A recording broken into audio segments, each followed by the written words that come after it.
It's a pleasure to be here. Thank you very much to everybody for being here. You have this information in front of you, but before we go there, I want to give you, a lot of you have asked, tell me a little bit about you.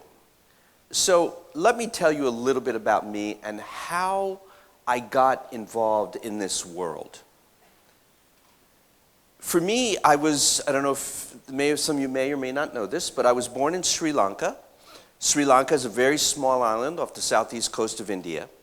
I came to the U.S. when I was 10 years old, so I've been here for about 110 years.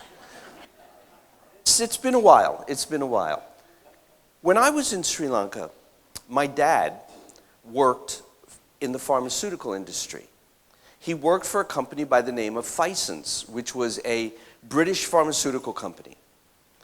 My grandfather was the head of the public works department in Sri Lanka, which was, it's a government position, and it was nice. It was nice to be his grandson. Let's just put it that way. We lived on a 10-acre rubber estate. Rubber trees, we lived on that estate.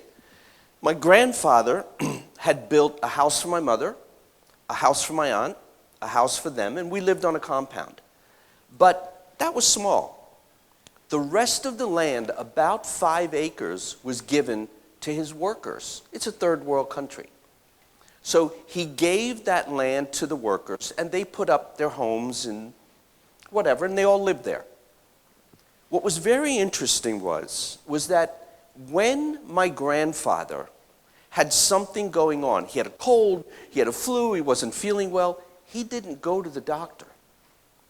He went to one of the Vedas, which was one of our native healers that lived on our estate. My dad, on the other hand, when he was sick, he went to the doctor.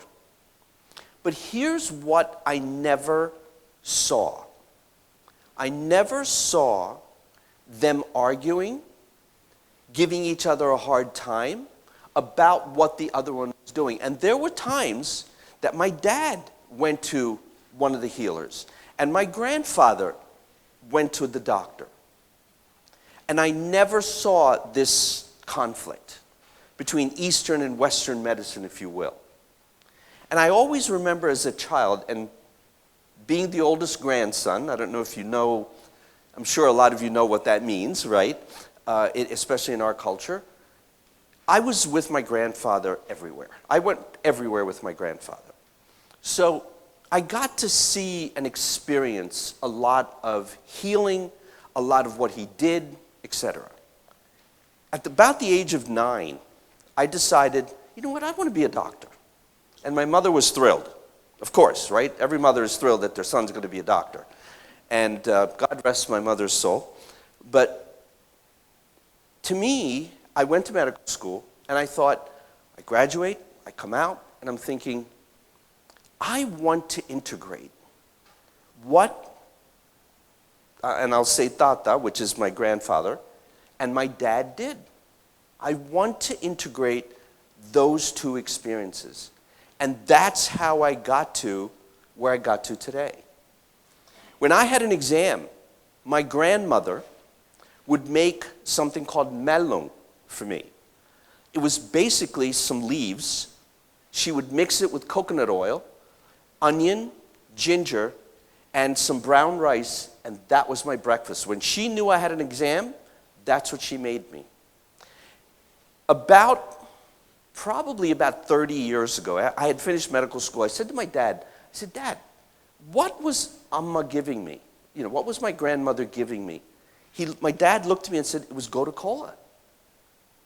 Now, I don't know if you know what gotu kola is, but gotu kola is an Ayurvedic herb plant that we use for brain function, to improve brain function. If you look at any of the brain formulas today, they have gotu kola in them. And that's what my grandmother was giving me. Ginger, a little bit of onion, and brown rice. That was my breakfast. So, I think back to, gosh, if she was alive today, the knowledge that they had, and again, a lot of you have, is just wonderful. So that's how it got started for me. You know, I work in New Jersey. I see patients here in Florida, and I love it. I literally just got back from the Middle East. I was in Dubai for 2 weeks. I got back on Friday. And what an amazing experience. You know, I spoke at an international conference on aging and longevity there. And there were people from all over the world. It's truly incredible to look at different cultures and to take the little pieces from these cultures and incorporate them into our lives. And that's what this is about. What this is about for you, to take one piece of what I'm going through today. Not the whole thing, because it's difficult. Take one piece and put that and make that part of your wellness journey. Because the journey, and this is one thing that I heard constantly in Dubai, was they called our life a journey. And I love that. I never thought of it that way. I always thought about my life as a book, different chapters. But I love the idea of it being a journey. There are various stops along the way. We meet various people along the way. We have various experiences along the way. And that journey has been, I get goosebumps when I say it, has been unbelievable for me in my life. And I'm sure for all of you. So this is about that journey. This journey, this little pit stop today, this little grain of sand, and by the way, the growth, the building there is out of control. It is unbelievable that they're building these entire cities in the dirt. It's just, honest to goodness, it looks like I went to Siesta Key. When you look at, it's just dirt. It looks like the beach. It's just sand. And they're building these amazing structures. I was at the Burj Khalifa, and it's just, I don't even know what to say. It was just amazing. So this little journey, this little pit stop, that little grain of sand of where you stop today, I want you to have something that you're taking back with you at the end of this little pit stop today. All right? So I want you to just take a minute, and I want you to look through and what the group has put together for you about this whole idea of the blue zones. And just, I'm going to give you just a minute just to look through that, and then we'll go through it together. So let's go through this just real quickly. Does anybody know what the blue zones are? Are you familiar with it? Yes, some of you are. Okay, so the blue zones are where people live the longest in the world. Okinawa, there's certain areas in Italy, there's also in Costa Rica, Japan, you know, all over the world. I think there's 11 or 12 different blue zones. What they found was all of these people have certain things in common that live within these blue zones. What do you think the number one thing that they found that was common in all of the areas that there are blue zones? What's the number one thing they found? Socialization. Socialization is one of the most important things that you can do when it comes to longevity. Having an active social life. What it does for you is that, what do you think it does for you? What do you think that socialization does for you? Makes you feel like you have a purpose. That you nailed it. You absolutely nailed it. Did you read my notes or something? No? Okay.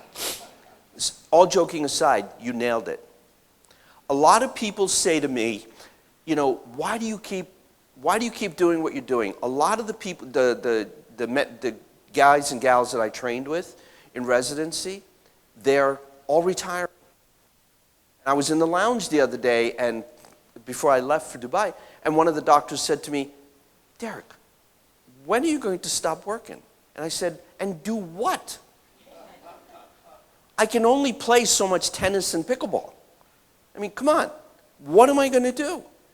I love being with people. I enjoy helping you, healing you, helping you on your journey. That's my purpose.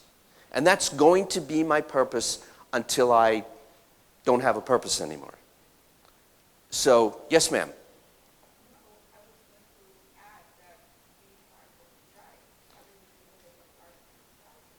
Being part of, and that, the first time I heard that word tribe used was through Georgianne.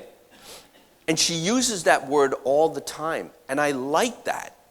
I like that word, the tribe. So what do you think the physiologic effect of being part of a tribe is about? What do you think about the Italian family that lives within a block of each other, and grandmom and granddad and the aunts and uncles are all there? What do you think that does physiologically? Why is that so important? What does it do to your body? Connection? Calming? Well, depends. Okay? Depends. You have to come to my son's house sometime. All right? 3 children and a dog. And my son. So, I usually take a Valium before I go over there. But that's okay. But here's the explanation, folks. The connection, what it does is that it boosts your immune system. When you hug somebody, and it has to be more than 7 seconds, it's not it's okay, it's a hug. What that does is that there is an immune system boost. So that connection, that getting together, that being together on a physiologic level is a boost to your immune system. And what does that do? Longevity. If you have a healthy immune system, the longevity is going to be critical. Why? You don't get sick. It's all about, and we talked about this on the little video we did before we started, is lifespan and health span. I don't want your lifespan to be 95 years old and your health span to be 70 years old. I want your lifespan to be 95 and I want your health span to be 95. And you know what? When it happens whenever. That's what we want it to be. But there is a physiologic reason for this. This was explained by Dr. Herbert Benson at Harvard University. It has been explained by Larry Dossey. All of these doctors have explained this physiologically as to why this is so important. So that connection and this type of thing, this type of learning is what it's all about. It really is. So there's a reason for this as we go through. So if you look at the first thing up there, it says move naturally. Yes, get out and walk and do some simple things. Whatever it is you like to do it. But do something that you're going to move. Purpose. You mentioned purpose. Having a reason. Why do you get up every day? I get up every day because I love taking care of people. And I don't know that I could ever stop that. I enjoy that. Downshift. Find the time to shift gears. You don't need to run in ninth gear all the time. You have to be a little bit in cruise control and just let it go. Take a deep breath. Do some yoga. Enjoy some of the activities that you have here at Senior Friendship Center. The 80% rule. What's the 80% rule? When you're eating. Very good. You know, believe it or not, I can eat. Doesn't look like it, but you should have seen me eat when I was younger. I can eat. But I've also started to back off a little bit. So eat until you're 80% full. Don't eat until you're getting ready to, bring up your cookies after you're done eating. Eat until you get to 80%. And basically what that comes out to is, when you serve, and Jackie, you're not allowed to listen to this because when I stay with Jackie, they usually make about 3 more chickens for me when I'm there and 1 more pot of rice. But when you serve the first plate, that should be it. No second. That pretty much is 80%. And that pretty much is where you need to be. Plant slang, plant-based diet, right? The Mediterranean diet, the DASH diet is really what you want to do. Fruits, nuts, vegetables, grains, a little bit of meat. There's nothing wrong with a little bit of meat. I mean, you don't need to eat a cow a day, all right? But a little bit here and there. That hunter-gatherer diet is what we should be talking about. Wine at 5. And I said this last time. I think some people misunderstood what I said. I didn't say don't drink wine. What I said was don't drink the whole bottle of wine at one sitting. And there are people who will drink a bottle of wine at one sitting. There's nothing wrong with a glass of resveratrol. I'm okay with that. If that's what you want to do. But don't go crazy. The right tribe. Having the right people around you, the people you love, the people you care for. Loved ones first. Loved ones first. And I think a lot of people, myself included, we don't always put those loved ones first. We put our work first. We put our business first. And I think that shift and some of the changes perhaps need to be made. And belong. Belong. Belong to whatever, whether it be an organization, whatever it is you want to belong to, but belong. Again, why? Because that group setting is what is important as we age. Okay, so let's go through these questions real quick. When was the last time you remember feeling well-rested and pain-free? Folks, pain. This was on one of my exams. I'll never forget this question, where it was a case, because a lot of the stuff that we do are cases, where they asked, would you rather live in pain or not live at all? And pain is one of the worst things that you can live with.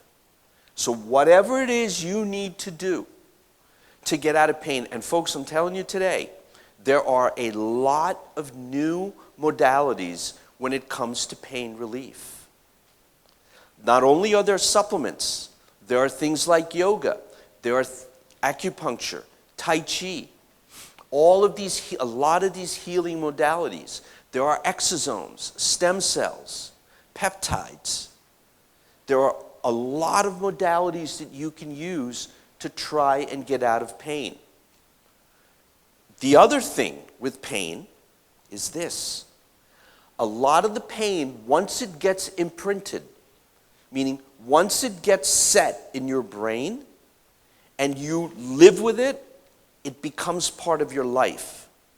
It's very hard to break out of that shell and say, I don't have pain anymore. But that is something that you need to train and tell yourself, I can manifest anything. And I have. And I have. And I can give you examples, but I have. So your mind, your brain will, if you manifest and you say, okay, some people have real pain. I get it.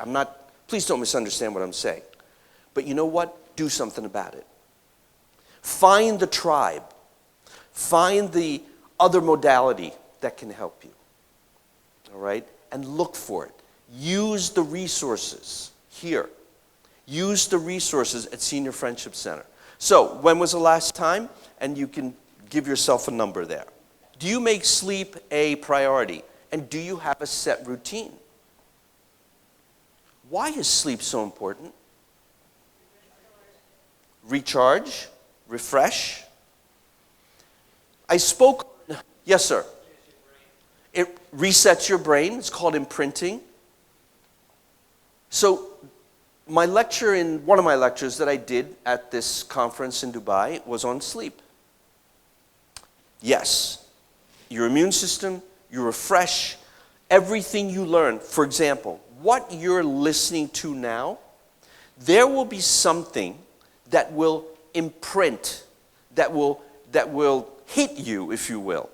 And tonight, while you're sleeping, that thing that hit you, if you will imprint in your brain, and you will remember it. If you don't sleep, you can't imprint. So, I remember in college and in medical school, I never ever, maybe once, and I think this was anatomy when I was in medical school, I stayed up all night to study and went to do the exam. I never did that.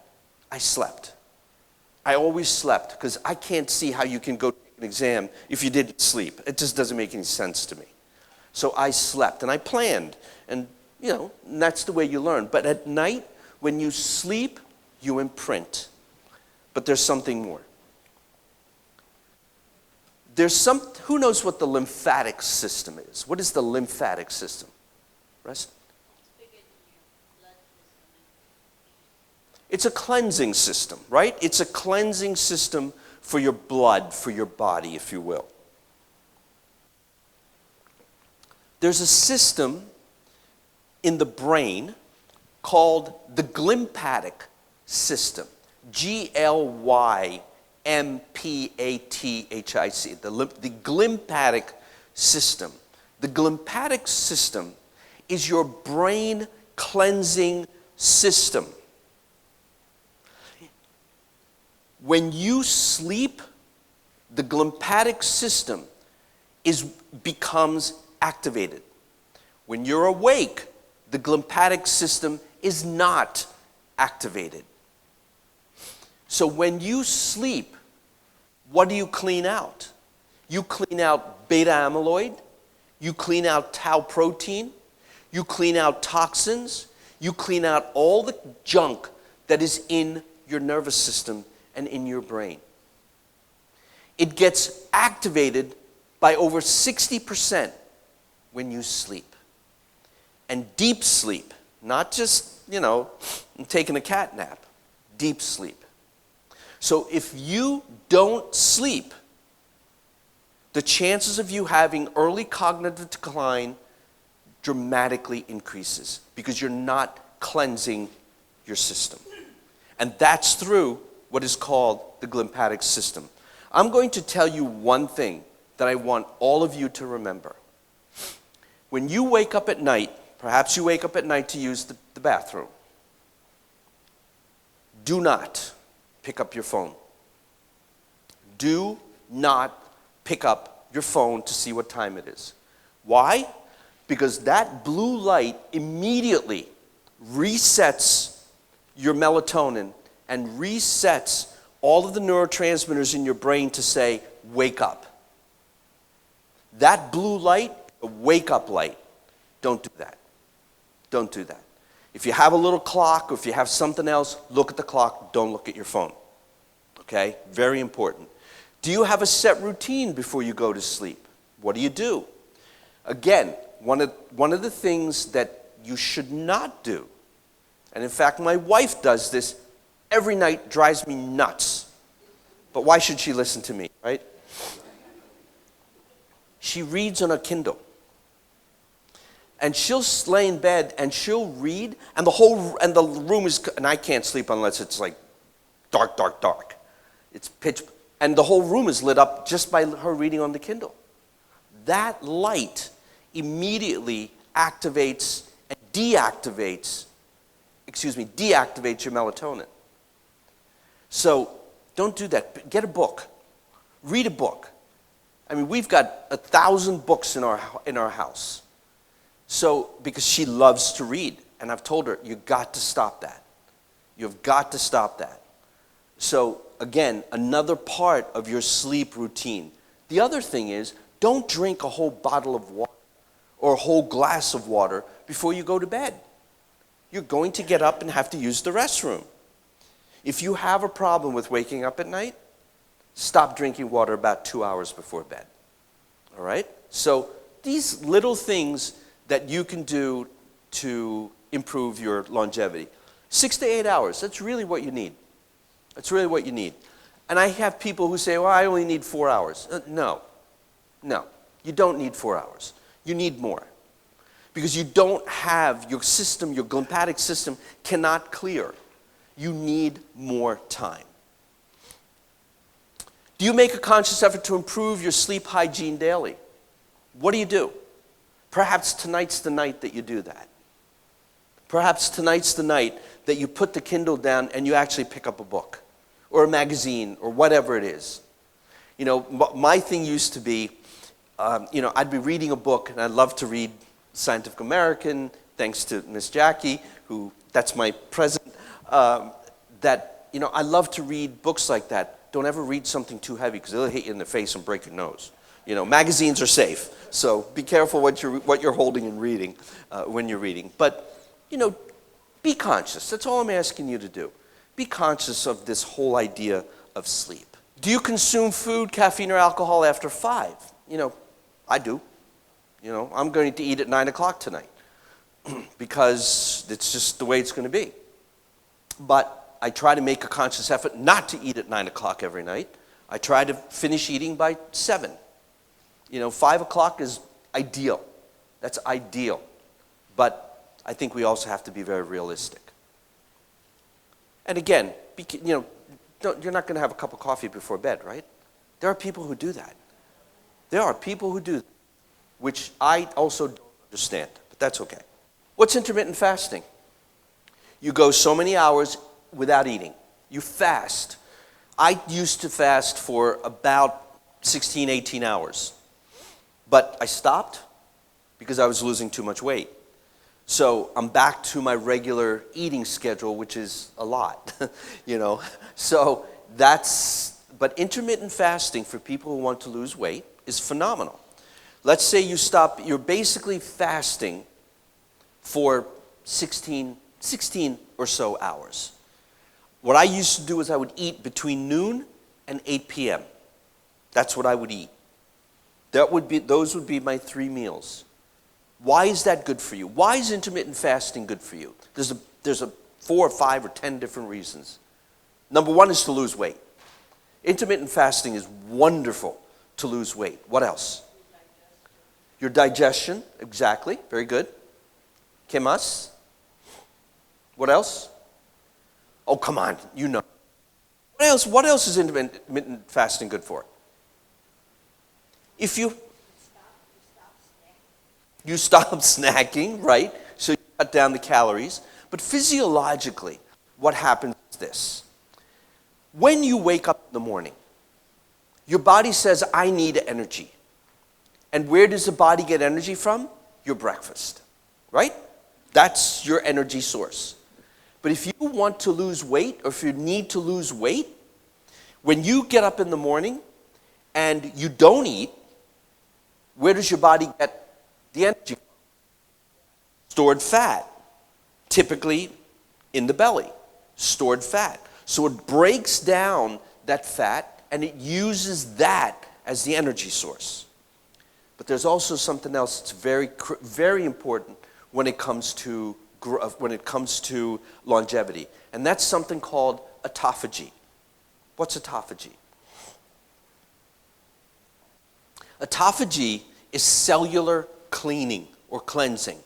Remember we talked about the glymphatic system where you clean your nervous system? Autophagy is cellular cleaning. The cells take the garbage out. If when we got done here today, we just left all the garbage here, what would happen? It would stink.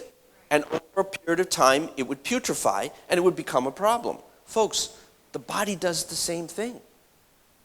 So when you fast, it's called autophagy. It's cellular cleaning or cleansing. And that's another part of fasting. The other thing that intermittent fasting does is that it increases growth hormone levels. Why is growth hormone important? As we age, we need more energy. We want our growth hormone levels to be a little bit high. So that's another reason that it does. Our insulin levels come down. The reason you lose weight when you do intermittent fasting is because you decrease your insulin level. And you will never lose weight if levels elevated. So if insulin is high, people that are on insulin, folks, they get heavier and heavier and heavier and heavier. Why? Because insulin is called a lipogenic substance. It builds fat. So intermittent fasting, there's a whole host of reasons. And if you do it, great. You don't need to do it forever. Some people do a 2-day, 3-day. The longest I've gone without eating is about an hour. I'm only kidding. The longest I've gone without eating is maybe 24, 36 hours. I can't go longer than that. But some people do it for 2-3 days. Do you incorporate stress relief practices? Do you stretch? Do you do deep breathing? Do you ground? Do you go outside? I have got to, and I did this when I was in Dubai. I went outside, I went by the pool, and there was some grass there. Took my shoes off, stood on the ground, and I'll tell you what, I don't know what it is, but I always feel better. And I have got to get to the beach here this time. I've been here so many times this year, and I've gone to the beach maybe once or twice. And that's, for me, crazy. I have to start doing that. Take your shoes off, go outside, or sit in the chair. Let your feet touch Mother Earth. It's called grounding or earthing, getting rid of all the junk in your body. Whatever it is you need to do. Hug your pet. Read a book. Talk to a friend. These are all stress relief things that I think that are important. Spend some time with your loved ones. Do you prioritize good communication with your family or family of choice?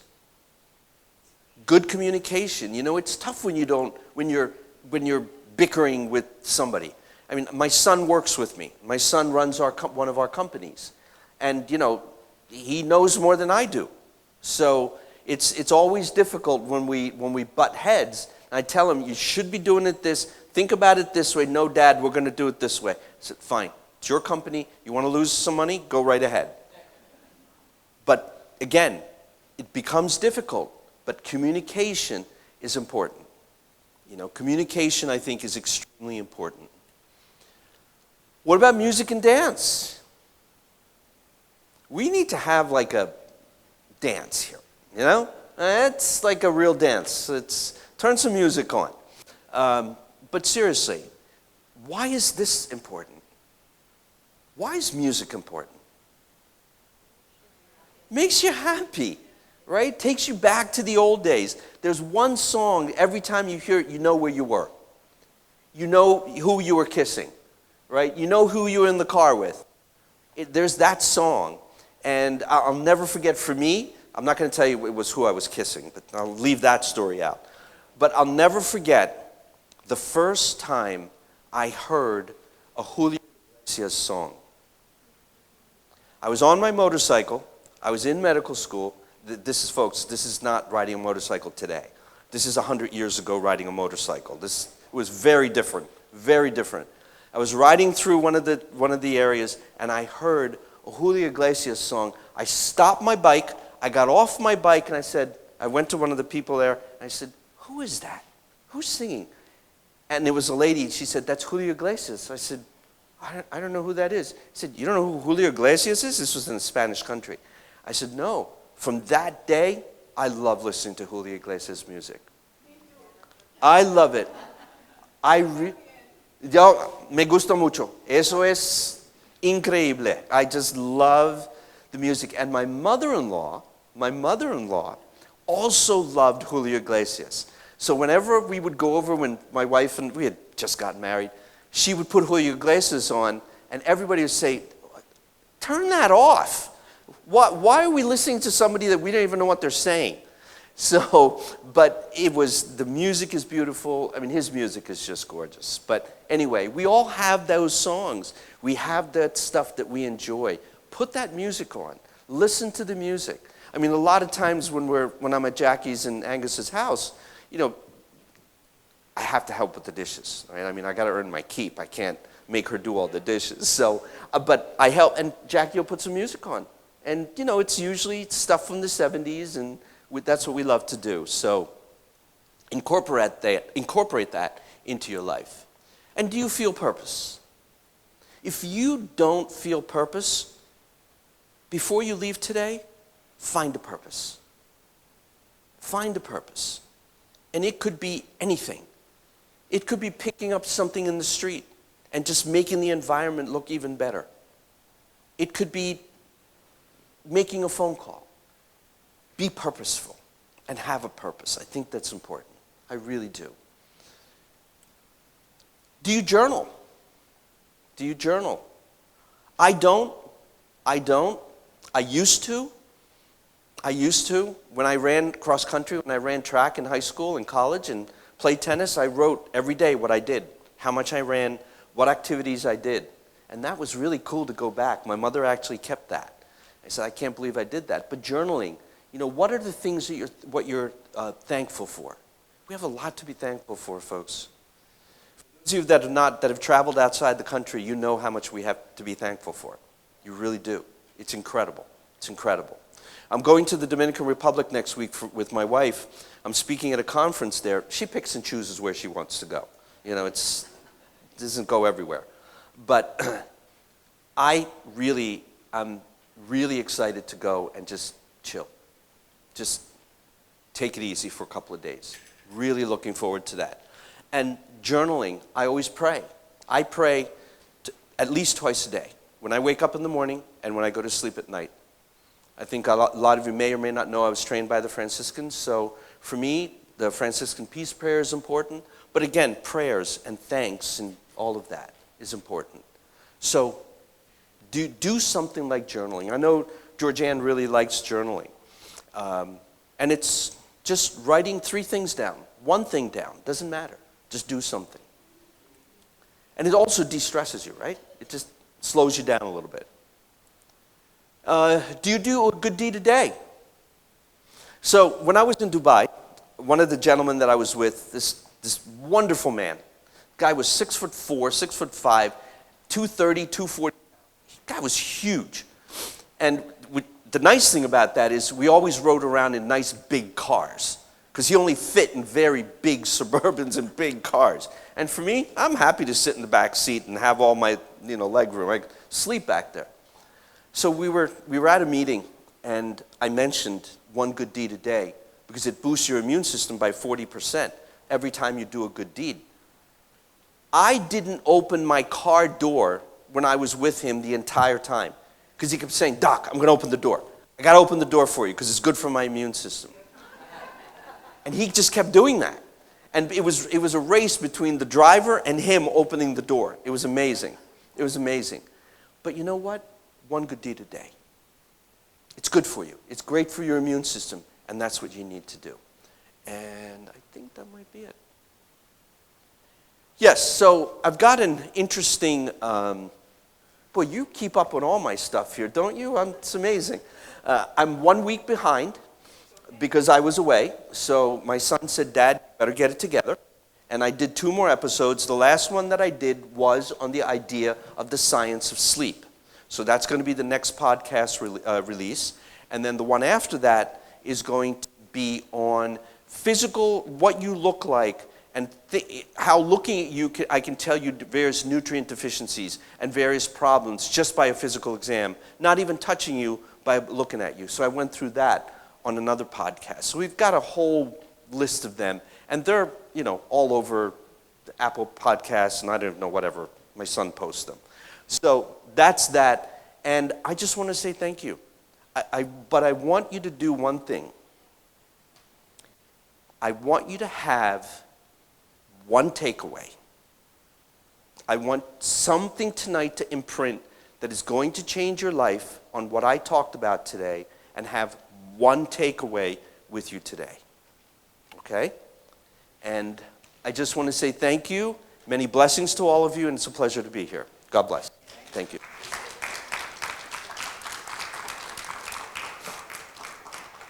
So I'm Christine Schlesinger, and I'm part of this committee with Georgianne. Oh, thank you.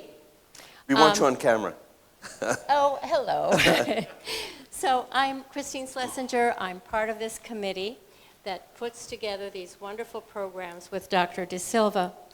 My background is, in my work life, I was a geriatric nurse practitioner.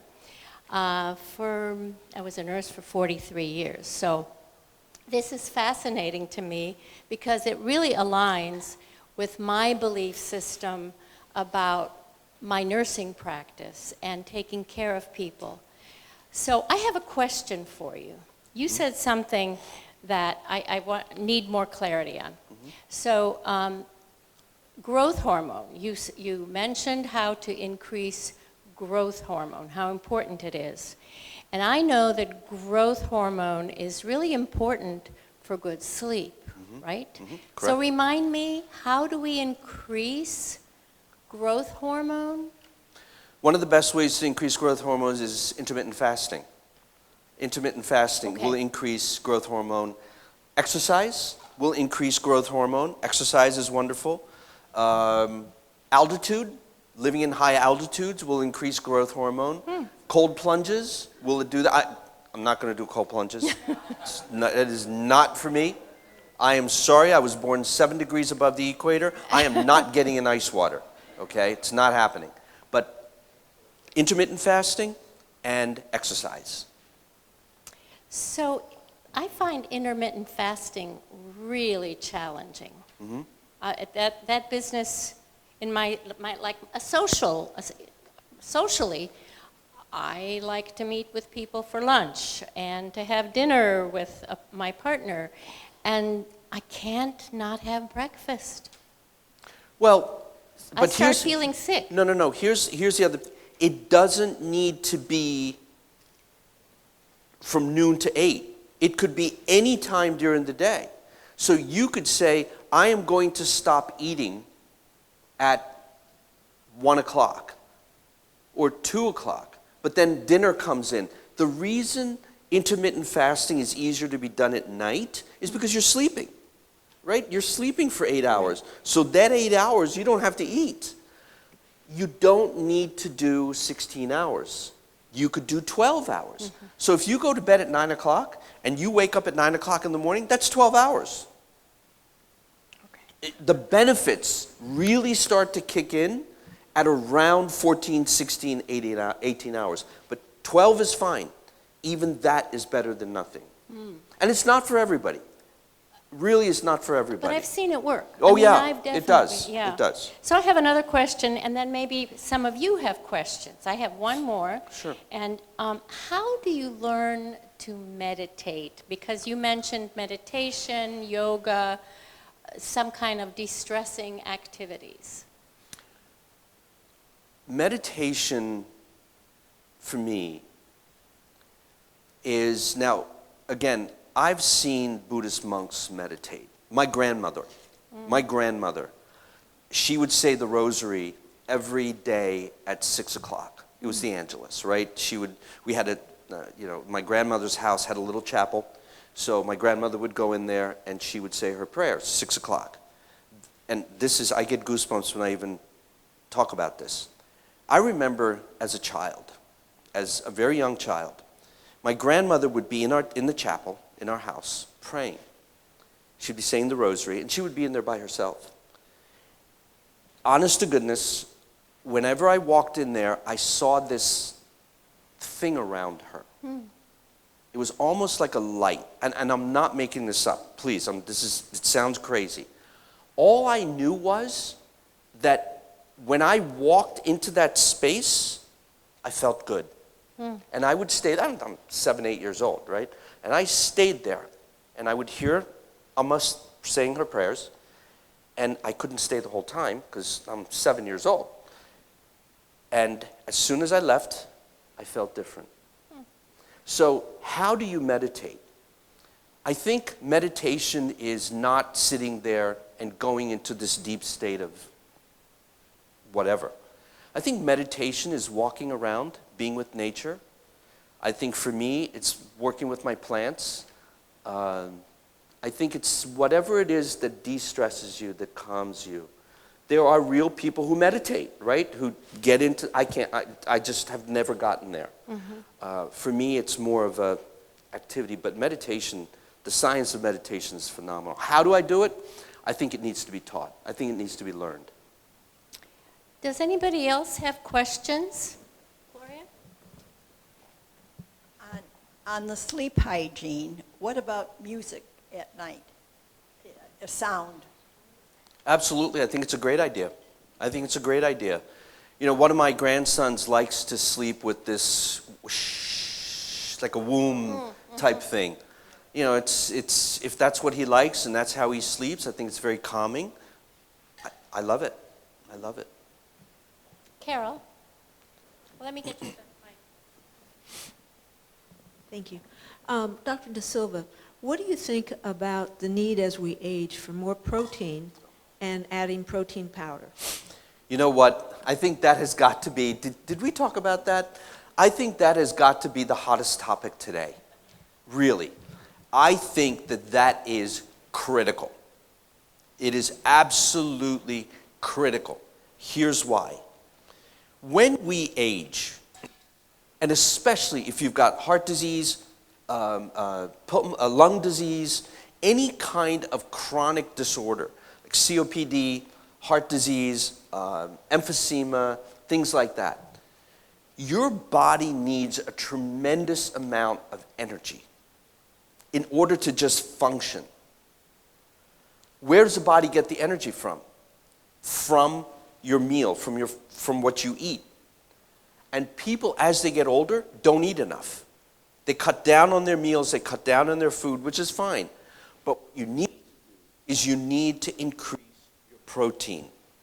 So, chicken, fish, beans, peas. If you have to have a protein powder, fine, do a protein powder. If you don't have a milk issue, whey protein. There are pea proteins, there are rice proteins, there's all kinds of different proteins. But here's a little secret. Ooh, excuse me. The secret is it's not only protein.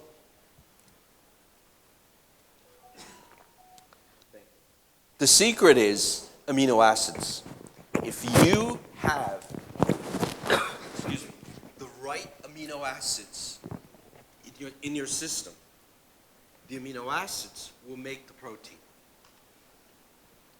Use amino acids. Get an amino acid supplement. It's wonderful. I get very excited when I speak. Yes, ma'am. What about creatine? Creatine is a cellular energy nutrient. The problem with creatine is that if you've got any kind of kidney issue, creatine is not a good idea. So be careful. I'd rather you do protein. But even if you have a kidney issue, protein you have to be careful with too. Anybody else have a question? Yes, ma'am. What about collagen? Collagen also. I like collagen. I like collagen a lot. Collagen is to build tissue, bone, heart, cartilage. Does all of the above. Georgianne? Thank you. Thank You're you very so welcome. much. Thank you very much, folks. Thank you, God bless. Christine. As I start to gag here, Georgianne, That's you're coming to rescue me? I am.